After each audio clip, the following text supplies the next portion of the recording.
grab a beer and pull up a deck chair. This is True Crime Island, another true crime podcast bringing you true crime from around the world.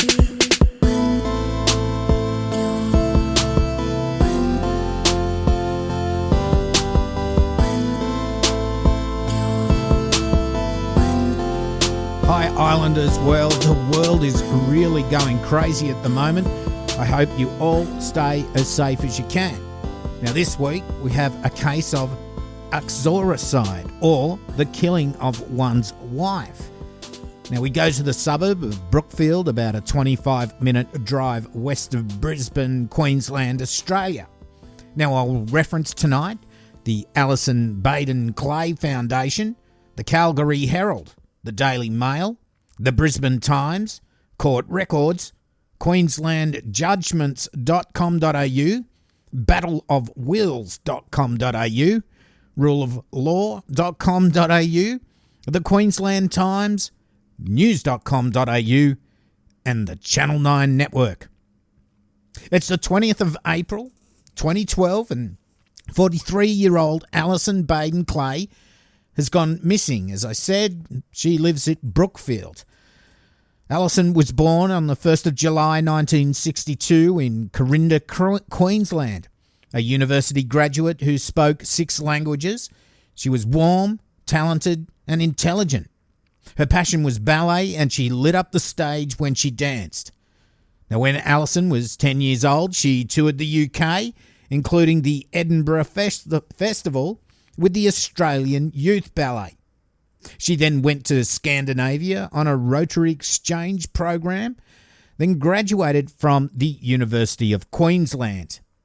She then started working as a consultant at Flight Centre in Brisbane. She was very successful and became manager of the Ipswich Flight Centre branch.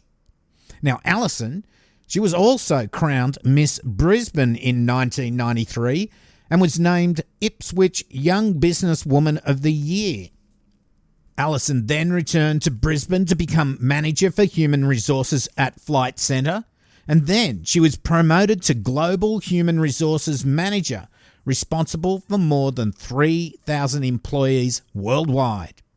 Now, about this time, Allison met Gerard Baden-Clay, who was also working at Flight Centre as a travel consultant for the first 24-hour division, and he was managing his own outlet. They hit it off and would eventually marry in 1997, and they had their honeymoon overseas, which turned into a bit of a working holiday, seeing as though they were working for Flight Centre. Then Flight Centre called them back to Australia, with Allison taking the role of staff recruiter and trainer, and Gerard found work there as well. Now, Gerard Baden-Clay was born September the 9th, 1970 in Bournemouth, England. When he was about 1 year old, his family moved to Rhodesia, or Zimbabwe as it is known now. His family moved to Australia in 1980. Gerard went to the Darling Downs Institute of Advanced Education, or University of Southern Queensland as it's now known, getting a Bachelor of Business. Gerard then worked as an accountant in the audit division of KPMG, Pete Marwick, and then as a company accountant for designer workwear. From 94 to 97, he worked at Flight Centre, initially as a travel consultant for the first 24-hour division, and he was managing his own outlet, as I said. Later, he worked as an office and recruitment systems manager. Now, as we know, this is where Allison and Gerard met. They got married in 97, honeymooned and worked overseas, then back to Australia, continuing their work for Flight Centre. In 2000, Gerard was sacked from Flight Centre after the section he was working in was dissolved. He wasn't happy about this and tried to sue for damages. He then started working at Rain and Horn in Kentmore for about 10 months. In late 2003, Gerard studied for his real estate licence, which he obtained in early 2004. Allison would put her career on hold at this time to raise 1, then 2, and ultimately 3 lovely daughters. She started to suffer a little bit from depression, and that was linked to malaria tablets she'd taken while travelling. She sought medical advice and was fine on medication. Gerard then started as principal and managing director of Century 21 Westside. Now, from what I can gather, he used his parents' money to set the place up, and they both worked with him at the start, but then they ultimately retired. Gerard then brought in partners. Now, it was all going well at one time, but he had cooked the books a little bit when bringing on the other partners, and without his parents, things started going downhill. He remained there until 2012, and that's when we get into what this case is all about. Now, before I go any further, Gerard Baden-Clay was descended from the Robert Baden-Powell of the Scout movement fame. Well, founder. Gerard wouldn't miss an opportunity to tell you this when you met him. He used it all the time to make himself more important than he was and wanted to be the centre of attention at all times. He always had grand plans but never seemed to reach his goals. He was confident, but quite a lot of people thought he was up himself, and even Allison's friends didn't like him. But they said she was in love, so what do you do? Love is blind. In 2012, the Baden-Clays, Gerard, Allison and their 3 kids aged 5, 8 and 10, they lived at 593 Brookfield Road, Brookfield, Queensland. It was what real estates would call the worst house in the best street. Well, it was an affluent suburb at least, but the house they rented was nowhere near the best house in the area, but the rent was cheap. You see, Gerard was having an affair, and he was also having financial issues with the real estate business, especially after recent floods in the area. His partners wanted out of the business because they couldn't trust him, and they gave him time to pay them off. So they just didn't need the money straight away, but they just about had it with him. Let's get out. You've got 6 months or so to pay us. Allison had been brought into the business as a cost-effective way to help out, and she was doing quite well in her section. On the financial side of things, I won't go into every little detail, but Gerard had been able to keep afloat by borrowing money from friends, deferred payments for the business, but it just wasn't enough. So this affair I said Gerard was having. In August 2008, Gerard commenced an affair with Tony McHugh, one of his employees. Allison found out about the affair about 3 years later in September 2011. Now, Tony McHugh said that Gerard regularly expressed his intention of leaving his wife, but was concerned for her mental health and, in turn, the consequences for their daughter's welfare if he did leave her. Now, how many times have we heard this sort of story? When Allison found out about the affair, Gerard called Tony McHugh into the office, told her it was over, and by the way, you can't work here anymore. You're sacked. Nice guy. She tried to contact Gerard to talk it over, but she gave up when he didn't respond. Now, for years, Gerard had strung Tony along, telling her he loved her, and one day he would leave Allison and they could be married. Now, don't think Tony was a homewrecker. She was married at the time, but her relationship had broken down. Gerard had comforted her at the time, and that's 2008. And he told her that his relationship was on the rocks as well. So he was married, but to Tony, he was already ready to move on from Allison. Now, when Allison found out about the affair, she organised for counselling where they reached an agreement that Gerard would show his commitment to her by not going out at night without her approval and by giving her the password for his phone so that she could check his text, emails and call history. In December 2011, only a couple of months after breaking the affair off, Gerard contacted Tony McHugh and asked her to meet him. Now, when they met, he told her that he loved her and wanted to end his marriage. They then kept in contact by way of very brief phone calls and emails through an account under another name. They met again on another occasion before the beginning of April 2012. Now here, Gerard told Tony that he would be out of his marriage by the 1st of July 2012, but said that they shouldn't meet until that occurred. They remained in regular email and telephone contact, and in an email of the 3rd of April 2012, he gave Tony a commitment to which he intended to stick, and that he would be separated from Allison by the 1st of July. Now, given his history, Tony really didn't believe him at all. Now, he wrote another email to Tony on the 11th of April, and he said how much he loved her. In fact, 3 times in that one email. Now, if you think this guy is a narcissistic creep, you're pretty much on the right track. So let's just have a little recap on this. Yep, he got busted for the affair he was having, and he had no qualms in sacking Tony to get her out of the office. A couple of months later, he's back sniffing around for a bit more now that the initial heat from Allison has died down. He wants his family, beautiful wife, that outward look of success, but he still wants his grubby little affair on the side. And he treated Tony as just a side chick. He strung her along with lies year after year to maintain the affair. Now, yeah, Allison could have left Gerard, but she was focused on her 3 daughters and wouldn't entertain a divorce. It could have been the constant gaslighting that she got from Gerard, that she felt that even though it wasn't the best situation to be in, it could be fixed, and in counselling, Gerard had promised to end the affair and do the right thing by his family. I mean, Gerard, although being emotionally abusive, wasn't physically abusive. My thoughts is that Gerard was just a fucking wanker. Now, just a total dickhead. But anyway, that's just my opinion.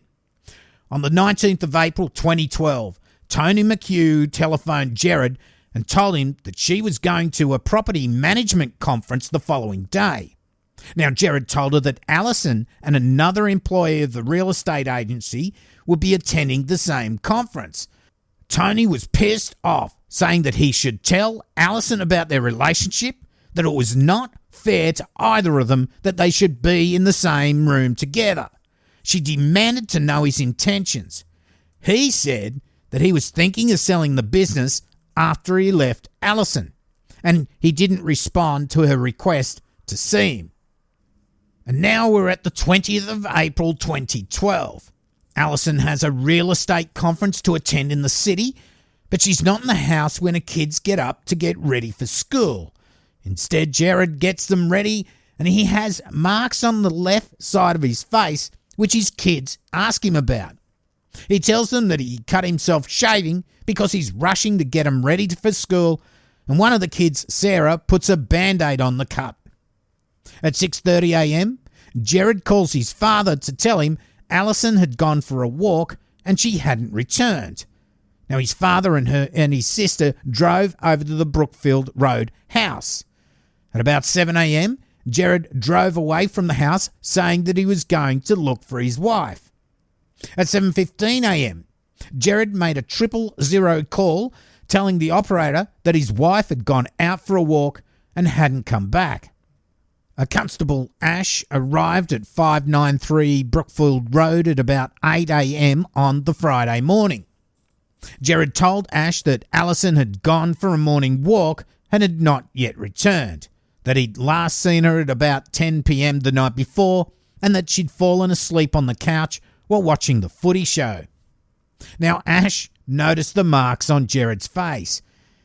Now, Gerard again said that he'd cut himself shaving that morning because he was in a hurry trying to prepare the girls for school, to get them dressed and breakfast. Now, Ash looked through the house. He didn't see any blood or sign of a struggle. In fact, one thing that he did see was the marital bed was made and the house seemed pretty spotless. Now, Ash looked for Allison's mobile phone and he didn't find it. Now, in the Craptiva, one of the 2 cars the family had, and that they'd only just bought a couple of months before, Ash found an empty box of medication prescribed for Allison, and I think it was Zolox. Now, several police would interview Gerard that morning. They all saw the marks on the side of his face, and of course he told them it was a shaving cut. But they all straight away thought it looked like scratch marks from fingernails. Now, the property was quickly declared a crime scene. Now, the police on site at the Brookfield Road property felt that while Gerard was answering questions, he was holding things back. Tony McHugh called Gerard. Now, while they were on the phone, he told her that Allison had gone missing and they shouldn't be communicating. The next day, he told Tony that police would want to speak with her and she should tell the truth.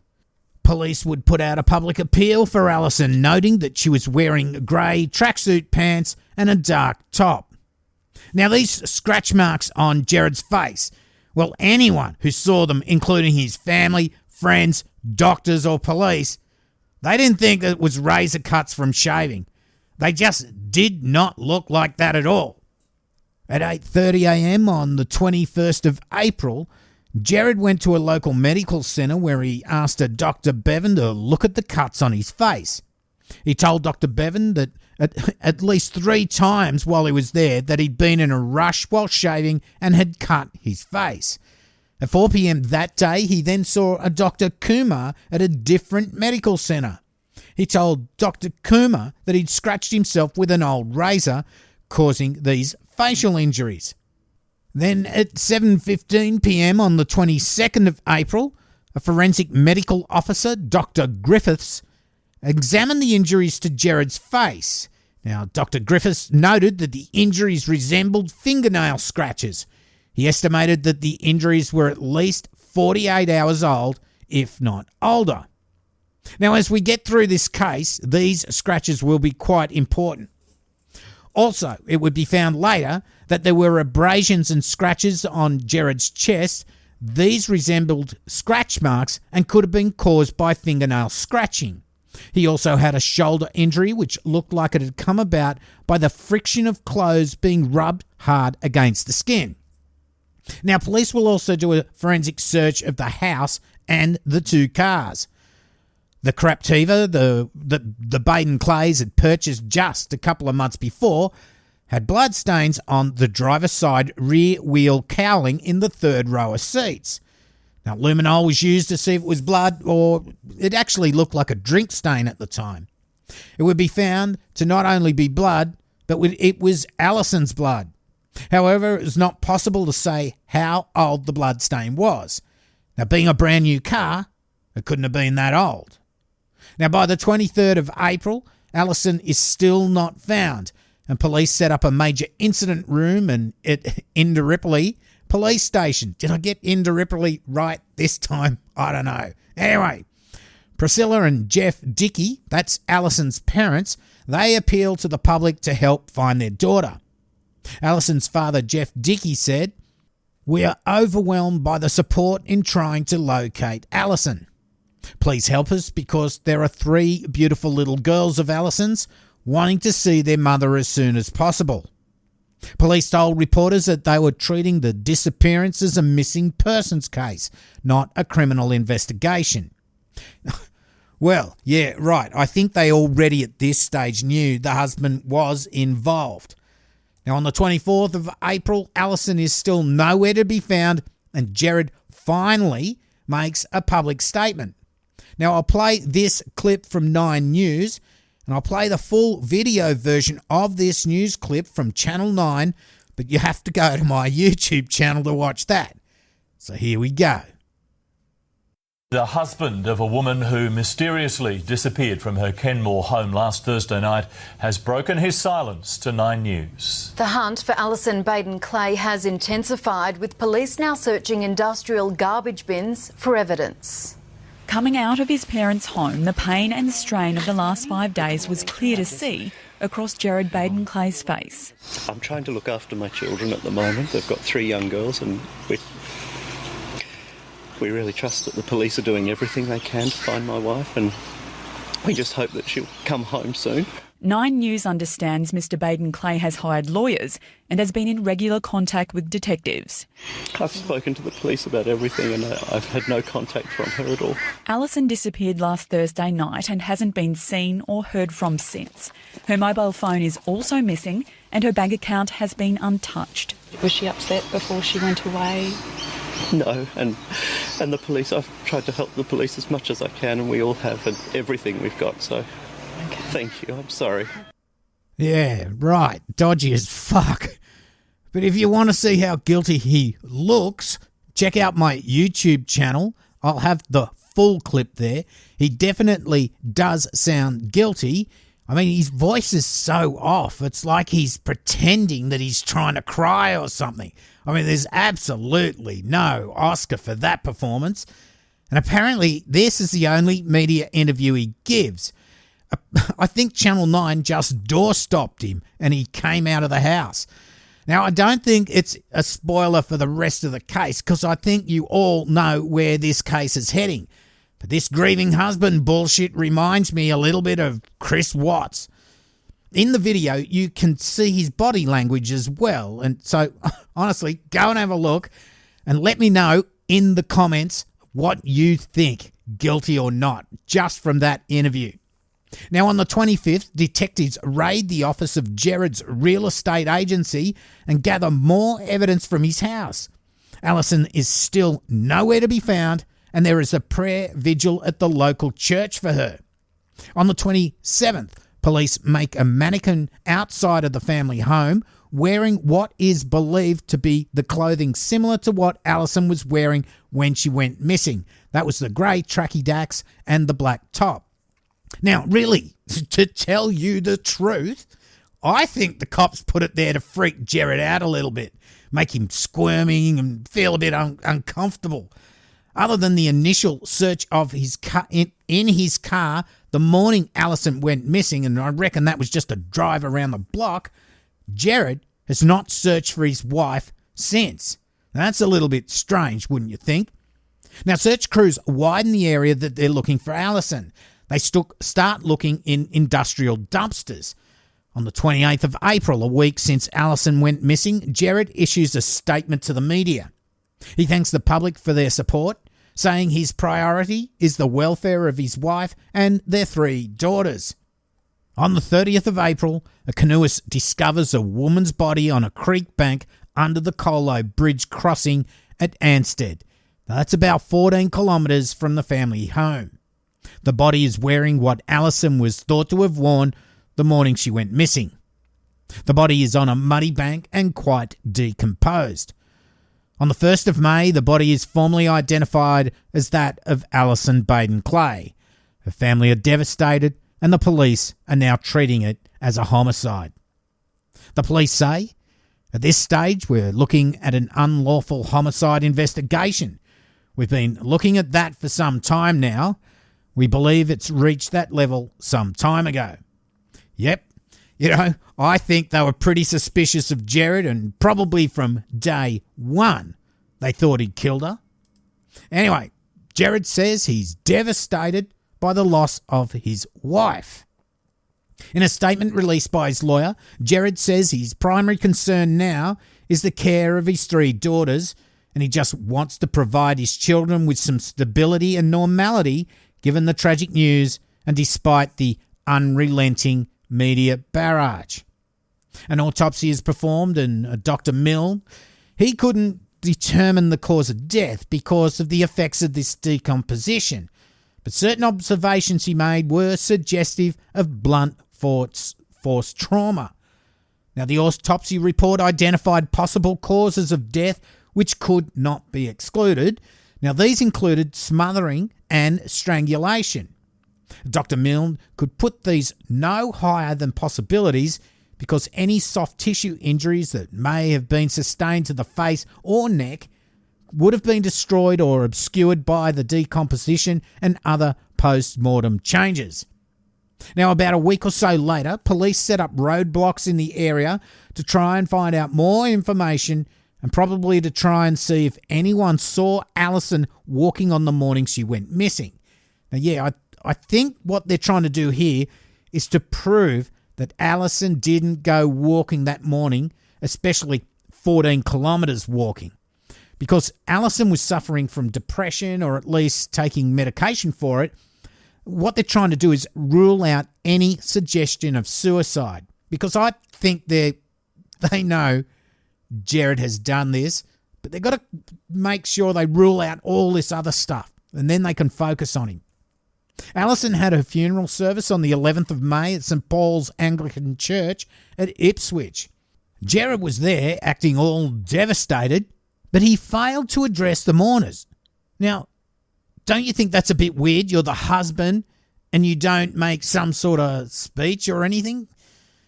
Let's go on. On June the 13th, Gerard is interviewed at Indooroopilly Police Station for several hours and would then be charged with murder and interfering with a corpse. He says he's innocent and will defend the charges, but he's denied bail as he is a flight risk. So, it's now been about 2 months since Allison went missing. Her friends, Allison's friends, knew something was wrong with Gerard from day one when she met him. Now, they all knew he had something to do with it. But how would you be, hey, comforting this prick for those couple of months to find out he's now charged with a murder? So you're looking at his family, some friends, the pastor, all these people are all comforting him, and he's, oh yeah, my wife's gone missing and she's murdered. And it looks like he did it. Anyway, I know at this stage he is innocent until proven guilty, and he has denied he killed her. But if you were a close family member, parents or sibling, and you're standing by him, what must be going through your mind at this stage? And I'm sure there was a measure of doubt that he was innocent at all. So at the trial, the prosecution presented a motive and a lot of circumstantial evidence as well as normal evidence, actual evidence. The motive to kill his wife was that he was in financial troubles. Not only did he owe a lot of money, but Allison had 2 life insurance policies amounting to $800,000. The other motive was that he had promised his lover, Tony McHugh, that he would be out of his marriage by the 1st of July 2012. But you don't need to prove motive to prove murder, but they are both very strong reasons why you would want to kill your wife. Now, I'll go through some of the evidence that was presented at the trial. Now, first, the scratch marks on his face. Now, there was so much legal arguing over this point and several expert witnesses on how they came to be. But basically, most of the doctors saw that the injuries, well, they thought they were probably scratch marks and not made by a razor cut. Still, they couldn't be 100% sure, but it was the most likely cause. Same with the scratches on his chest. There were also the marks on his shoulder that looked like they'd been made from fabric rubbed hard against his skin, sort of like a carpet burn, probably from Allison grabbing his shirt while trying to defend herself. Now, there was the fact police could detect Gerard had plugged his mobile phone into its charger at 1:38 a.m. Now, this is when he claimed to be in a heavy sleep at the time. So, how do you plug your phone in if you're asleep? Gerard lived a double life. For 3 years, he deceived and has confidence in his capacity to deceive. So basically what they were trying to say, he is a liar and he thinks he's pretty good at lying and pulling the wool over other people's eyes. He's pretty narcissistic. I think he thinks he's got more brains. He's smarter than anyone else. Now, Allison was found 14 kilometres from her house, and that's a long walk, and apparently she was a reluctant exerciser. And no one saw her along the route, and there was no suggestion that she was taken there by someone other than her husband. Now, she had plans to meet a colleague at the conference at 8 a.m. in the morning, and she'd also organised to drop off ballerina dresses that she'd borrowed from a friend months before. Now, she was going to drop those off to her after the conference. Now, where her body was found was well known to Gerard, and there was plenty of room to park a car there at night. It was in the dark as there's no street lights. Now, Gerard had sold properties there, so he pretty much knew the area. There was also no evidence that she was drug affected on that morning, and she didn't fall from the bridge intentionally or otherwise, as she would have sustained fractures. It was more likely she was rolled or pushed from the ledge above from where she was found. Now, without going into too much detail of the types of flora found on and in her body, basically what was found was also found at her home, but none of it was found at the site where her body was located or along the route she would have had to take. So what this means is she's probably been dragged outside her house to the car. She's got leaves and sticks and shit in her hair and on her body. And then she's been transported in the back of the car straight to this other location where she's been dumped. So you'd think that if she's going to get leaves in her hair or any sticks or whatever stuck to her body, these types of flora would be found along the route and at that location. But no, it's only at her home. Now, also, this analysis ruled out that she had drowned in the water. The bruise to Allison's chest and her chipped tooth were consistent with a struggle. Now, there was no suggestion from staff at the business that they saw signs of depression in Allison. Allison also, she had 3 school-aged children and was quite involved in their lives. She was also engaged in building the business and also making plans for its future. She was excited about going to the real estate conference on the Friday, so all these things show that she wasn't going to commit suicide. Now, when police first inspected the Craptiva, the back row of seats were down and toys in a box were positioned there.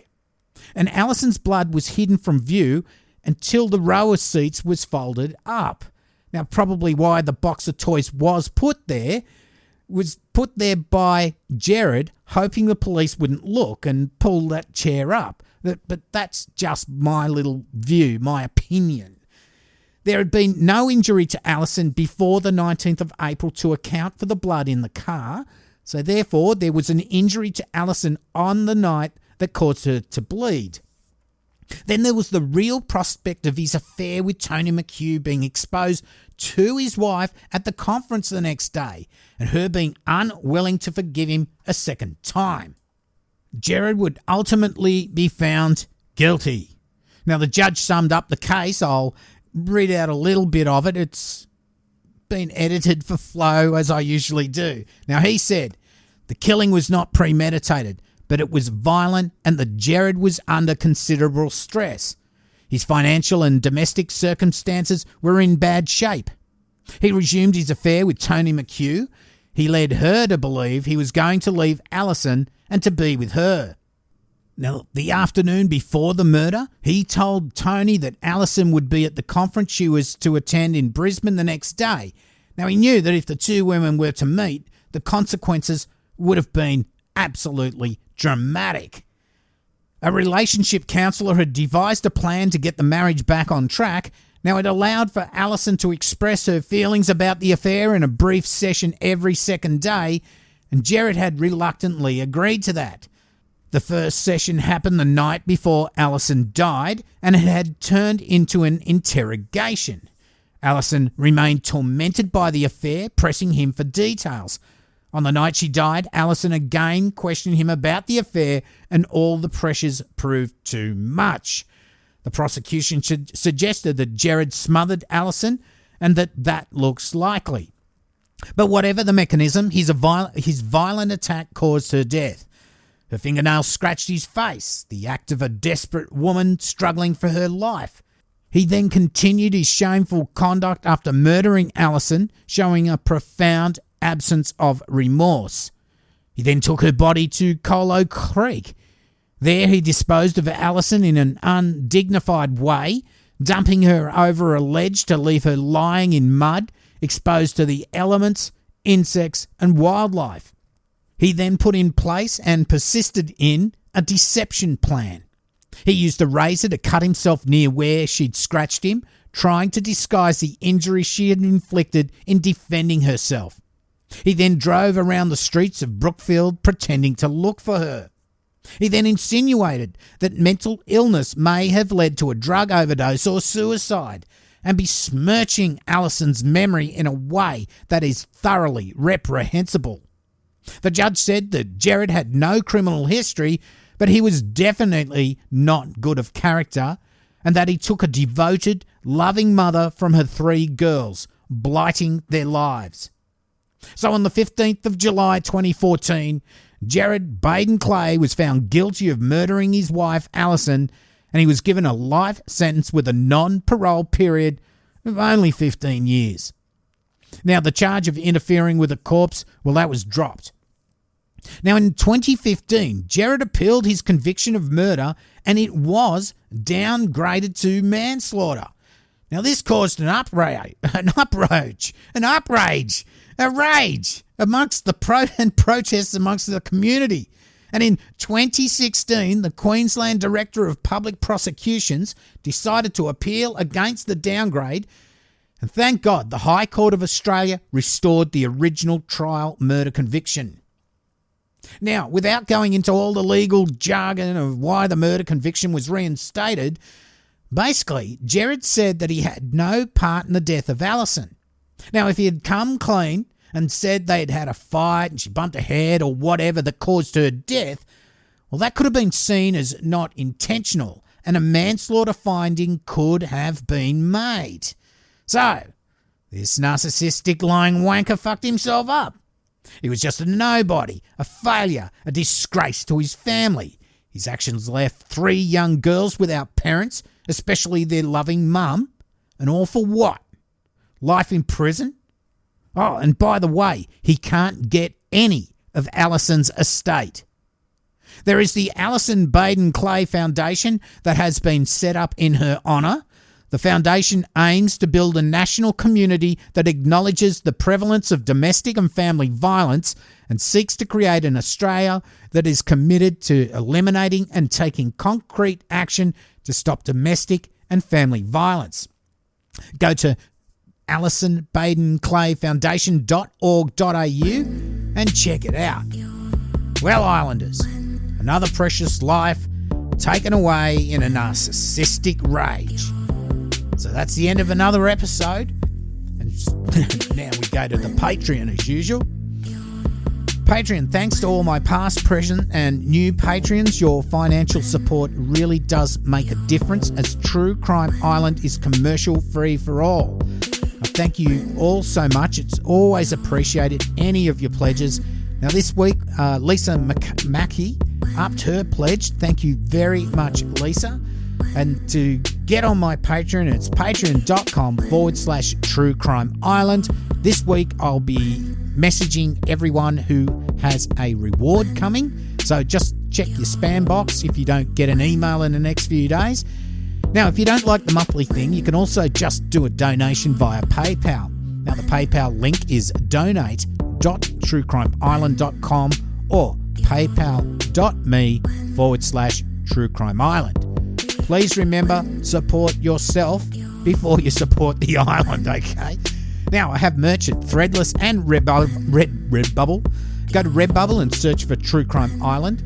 There are links on my YouTube channel for Redbubble, Threadless and all this sort of stuff, so just search for True Crime Island and feel free to like, subscribe and comment. Hit the little bell for notifications. Now, I usually release the YouTube version the day after the audio version. Now, you can also support the show just by rating and reviewing.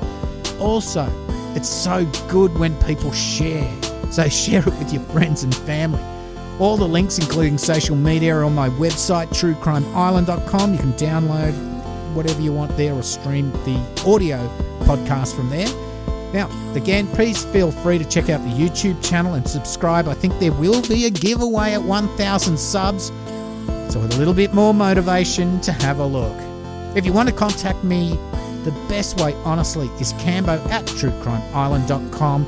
It always gets a bit messy with Twitter messages, Facebook messages. They don't always go in the right spot, and I can't always see them.